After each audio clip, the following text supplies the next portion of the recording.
Арма көрермен, эфирде сапарлайық. Бүгін біз келген ауданның іргетасы 1928 жылға алынған. Аудан орталығы болып, Лепсинск, яғни Шұбарағаш. Ал 1935 жылы Сарқанға көшірілді. Яғни, демек біз Сарқан ауданындамыз. Олай болса, 40 мыңға жуық халқы бар. Бұл өңір несімен ерекше, қандай көрікті жерлер бар? Алдағы уақытта көрсетеміз. Арна қосылы болсын.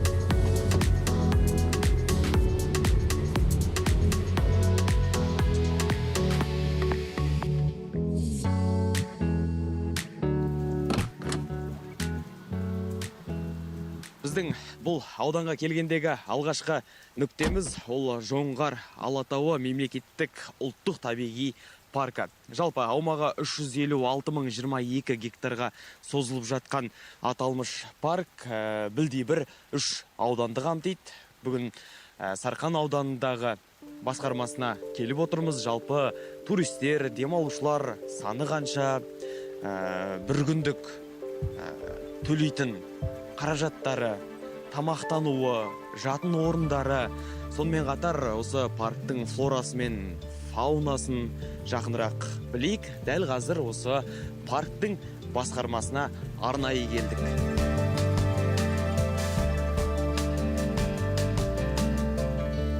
Сәлеметсіздер ме? Есімім Шалқар, Жетісу арнасы. Сапарлайық бағдарламасымен келіп отырмыз. Осы Жоңғар Алатауы табиғи ұлттық паркмен жақынырақ танысу үшін, жоғарыда айтқандай жануарлары, өсімдіктері, келушілер назарына қандай маршруттар ұсынасыздар, сол бойынша келіп отырмыз. Өзіңізді таныстырып өтсеңіз. Мен экологиялық ағарту және туризм бөлім басшысы Сүлейменова Меруерт Жұмағазықызы болады, аты жөнім. Жақсы, енді мынау паркке келушілер саны, парктың ұсынатын қызметтері, жалпы демалушылар келген кезде бір күніне қанша төлейді? Оларға жатын орын жалпы қарастырылған ба, сол бойынша? Енді осы Жоңғар Алатау ұлттық табиғи паркі бізде 2010 жылы құрылған. Міне бас ғимаратқа қарай барайық сіздермен бірге. Бас ғимаратты көрейік. Парк негізі 3 ауданнан құрылған: Ақсу, Алакөл, Сарқан аудандарын қамтиды. Яғни бізде парк бойынша 200 адам жұмыс жасайды. Соның ішінде 100-ден аса бізде мемлекеттік инспекторлар бәрі. Осы орманды, табиғатты қорғаушылар. Қымбатты көрермен, жоғарыда айтып өткендей, бұл табиғи ұлттық паркіндегі флора, фауналар ұдайы бақылауда, ал оларға зиян келтірген азамат пен азаматшаларға 3000 айлық есептік көрсеткіш көлемінде айыппұл салынады.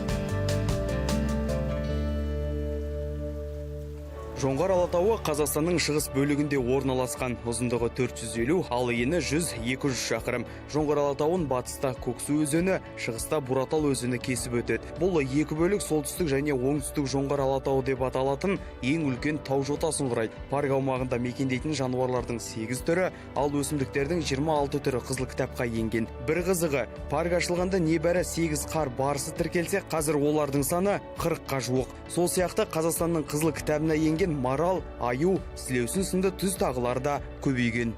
Жоңғар Алатау ұлттық табиғи паркте, жаңа айттым ғой, 8 қонақ үй орналасқан. Ол жерде келушілерге бізде барлық жағдай емес, орташа люксті жағдай жасалған. Одан кейін мысалы қазір парк аумағына келушілер бізде міндетті түрде парк аумағына кіру және 0,1 айлық есептік көрсеткіш ретінде салық төленеді. Яғни бір адамға парк аумағына кіру үшін 845 теңге. Бір адамның өзіне 845 теңге. Оның ішіне бөлек, егер мысалы келушілер жаңағы қонбайым тек қана бір түрлік маршрутқа келетін болса, сол 845 теңгені төлейді. Оның ішінде біз міндетті түрде бірге мемлекеттік инспекторды қоса жібереміз. Сопровождение инспектора. Одан кейін егер қонақ үйде өзіңізді орманшы үй дейміз, негізі қонақ үй емес, орманшы үйлерде қонамыз десе, ол жерде 2000 теңге адам басына. Адам басына, адам басына 2000 теңге. Үлкен болсын, кіші болсын 2000 теңге болады. 2000 теңге. Бұл туристік маршрут, иә? 13 туристік маршруттарыңыз бар, иә? Әрқайсымен танысып өтсек, бұл Сарқан ауданына тиесілі. Жоқ, 3 аудан үш бойынша. ауданға. Ал Сарқанға 3 ауданды қамтып, одан кейін осы Сарқан ауданына тиесілерін айтып берсеңіз. Сарқан ауданы бойынша қазіргі кезде 5 туристік маршруттың паспорты әзірленген. Яғни ол бізде мысалы Жасыл көл, төменгі Жасыл көлі, одан кейін мына ғылыми танымдылық туристік маршруты Сиверс алма ағашы, яғни Сиверс алма ағашының гүлденуі бойынша жылда біз фестиваль өткізіп отырмыз. Одан кейін мына Шумский мұздығы дейміз, ең биік мұздық 4426 метр биіктікте орналасқан. Бұған тек қана көбінесе мына альпинизммен айналысқан Ресей азаматтары көп келуде осы маршрутқа. Одан кейін қазіргі бізде Сарқан ауданы бойынша мына Сарқан орман тұқымбағы деген бар. Туристік маршрут олды. Бұл ғылыми познавательный ретінде. Бұл жерде әртүрлі емен, қарағай, шырша, ағаштардың түрлері өсіріледі.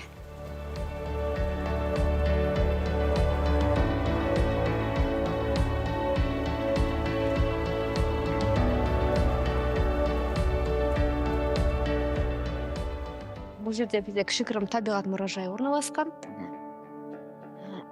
Мәжіліс залы орналасқан. Яғни демалушылар, туристер жалпы келіп, осы сіздердің басқармаларыңызбен де таныса алады. Таныса алады. Сосын біздің отделда осы ұлттық табиғи паркінде 4 бөлім бар. Мысалы біздің экология ағарту туризм бөлімі болсақ, одан кейін бізде ғылым бөлімі бар. Сіздерге біздің ғылым жөніндегі маман Нұрғожанова Жанар ары қарай сіздермен жалғастырады.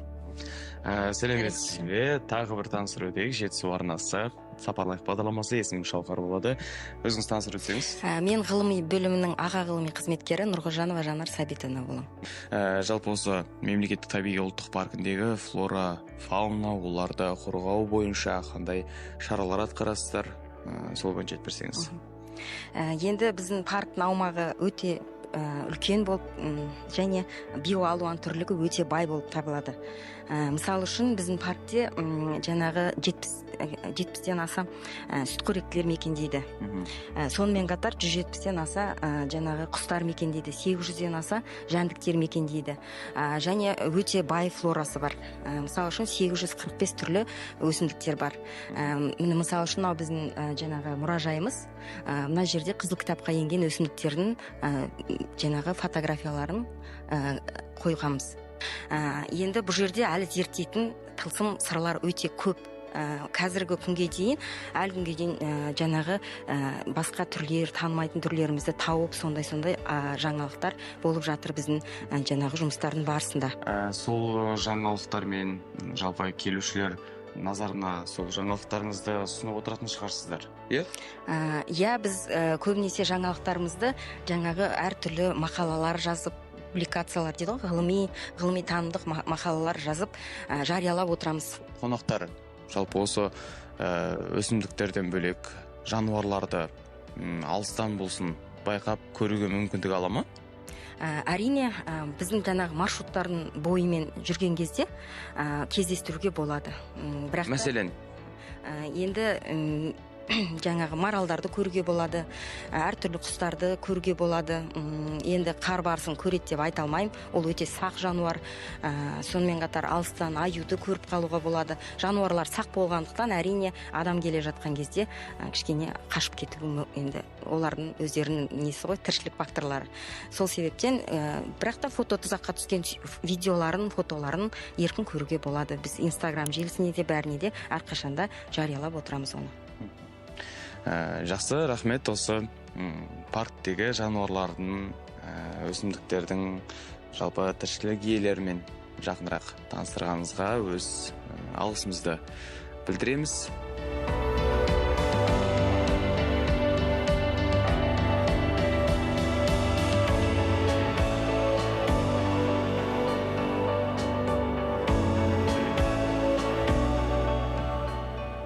Енді бүгін осы ауа райының қолайсыздығына байланысты сіздер енді өкінішке орай туристік маршруттарға бара алмайсыздар. Себебі жаз айларында немесе күздің әдемі көрінісі жылы кезде ғана біздің тауға баруға болады. Себебі мына жолдың қиындығы, одан кейін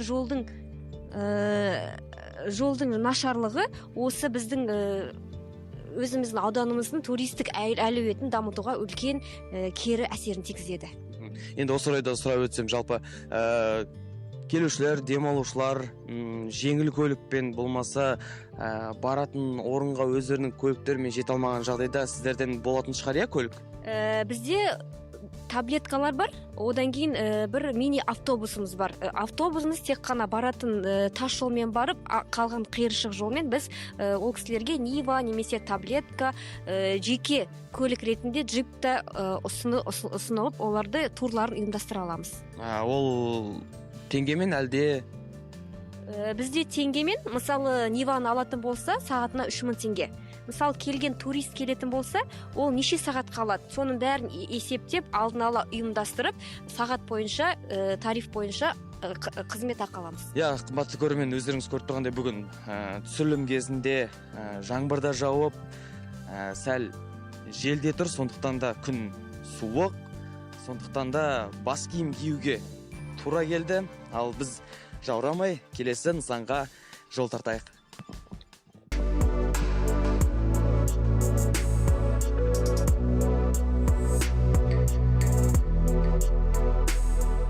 Жалпы аудан орталығы Сарқан қаласында бой көтерген ғимараттар саны жыл санап артып келеді, көбейіп келеді. Солардың қатарында Сарқанд Пелас қонақ үйі бар.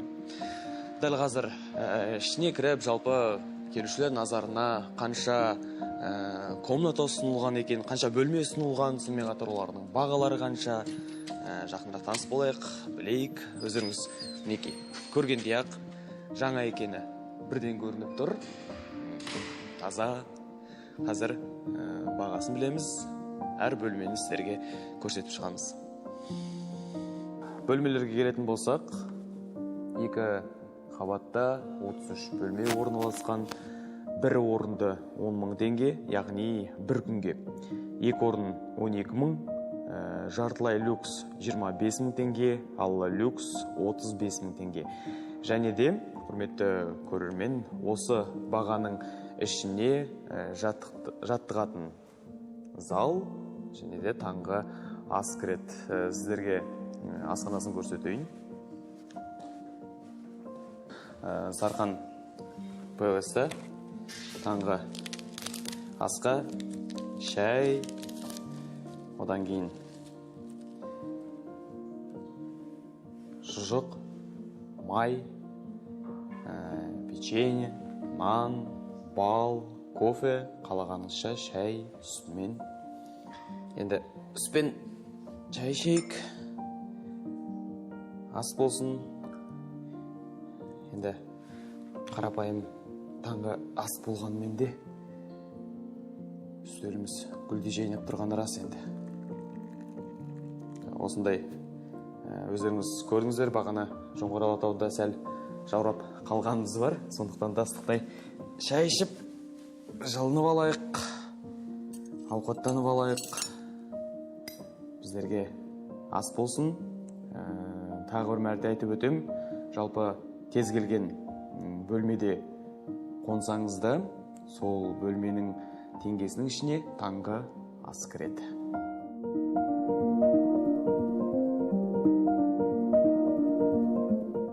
Қазақ шайды жақсы көреді ғой шіркін.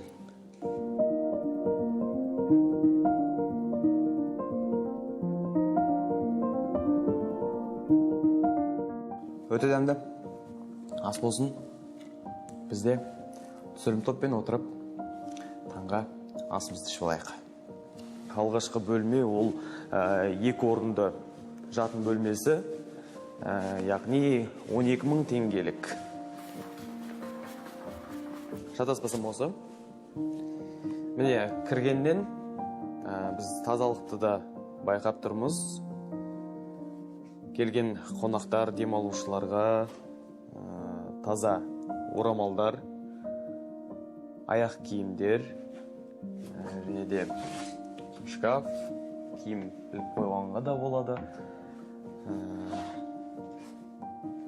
Бет, қол жуатын жер, және де ішінде жуынатын жері де бар.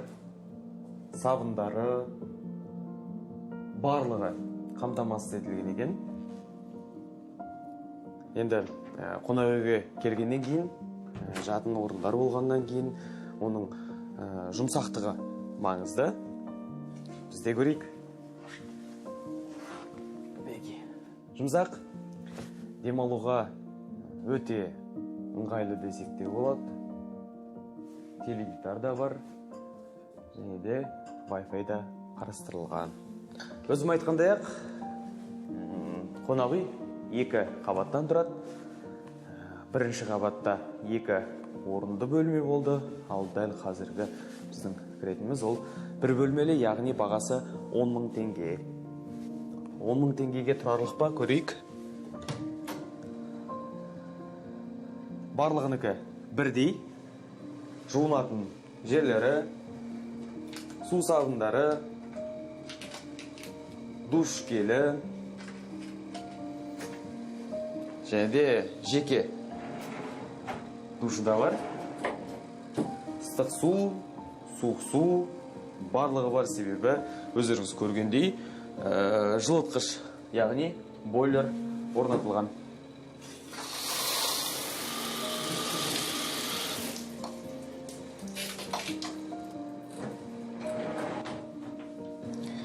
Енді бір орынды болғаннан кейін төсектері тым қысқа болама деп ойлап едік.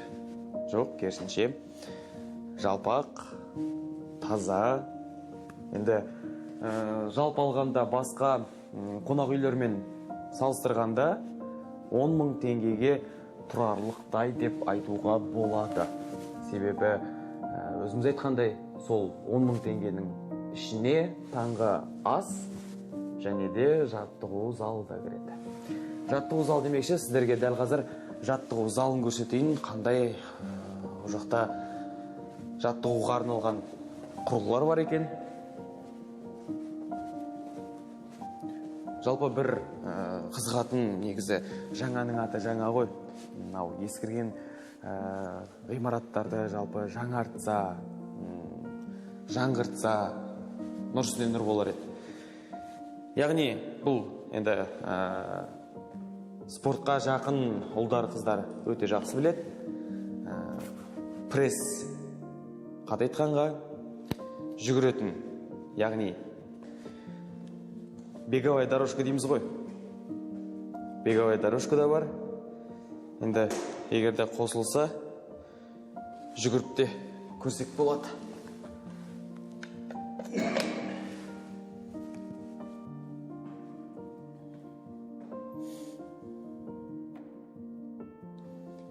Құрметті көрермен, бұны біз түсірілім барысында қызық көріп, болмаса аяқ асты спортпен шұғылдану үшін емес, яғни бұл жердегі жаттығуға арналған құрылғылардың істейтінін сіздерге көрсеткіміз келді.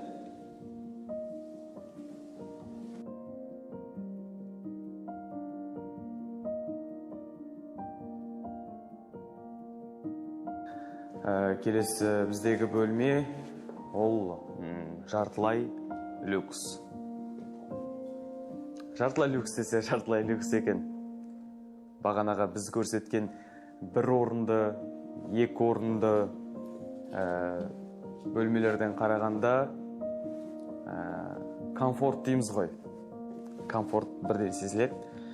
Себебі үлкен төсектерге осындай отыратын креслолар және де жиһаздар да қымбат, теледидарлары да үлкен, және тоңазытқыш та бар.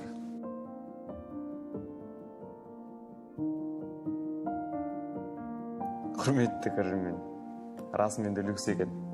Ең бірінші менің іс-әрекетім ол аяқ киімді шешіп барып кіру ғой.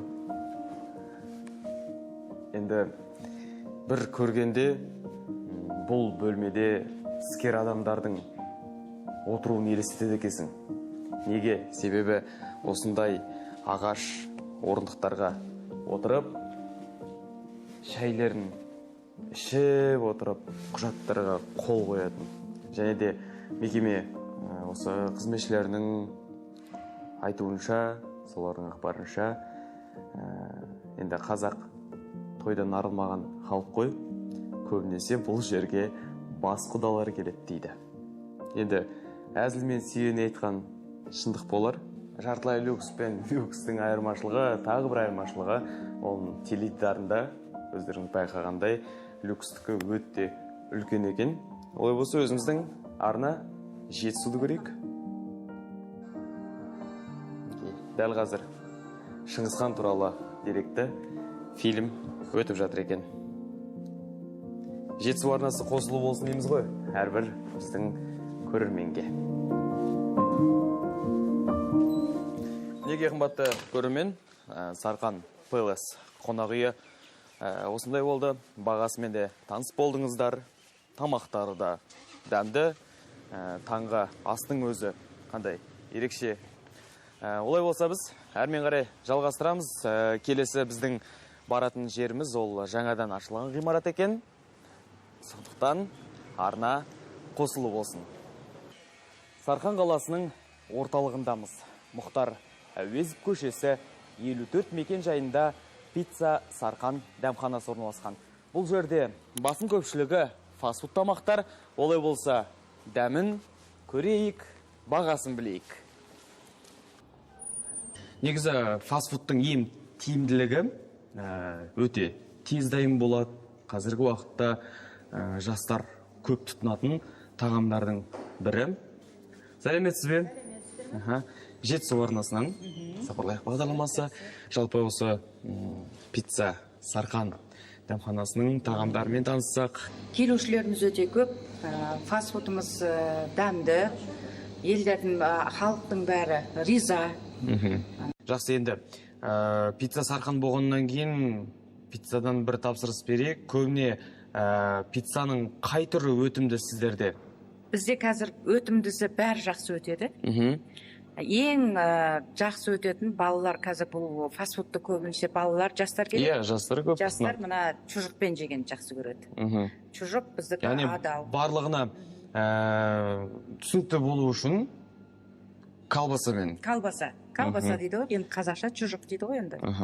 Жақсы, онда сол бір пиццаларыңыздан дәм татайық онда. Иә, қазір. Тез дайын болады шығар. Тез дайын болады уже міне қазір. Жақсы, олай болса қымбатты көрермен, тапсырысымызды күтейік.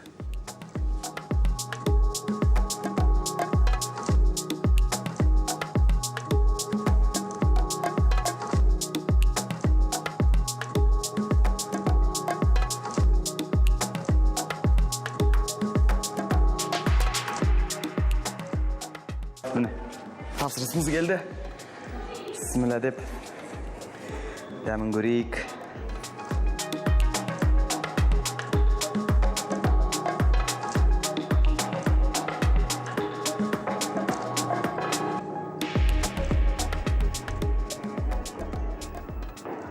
Өте дәмді.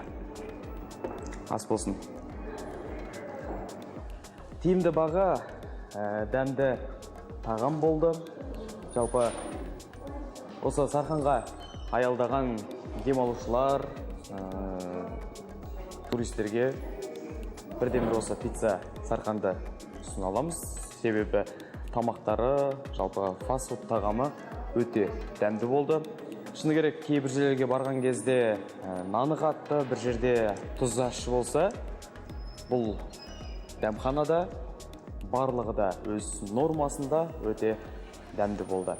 Осыдан соң түсірілім тобымен Сарқан ауданындағы Қойлық, Черкасск ауылдарына бардық. Мұнда орта ғасырлық қаланың бұрынғы орны мен тарихи жәдігерлер сақталған екен. Ал Черкасск қорғаныс мұражайында азамат соғысы жылдарындағы қолданған қару жарақтары бар. Бұл тарихи мекенді келесі шығарылымда көресіздер.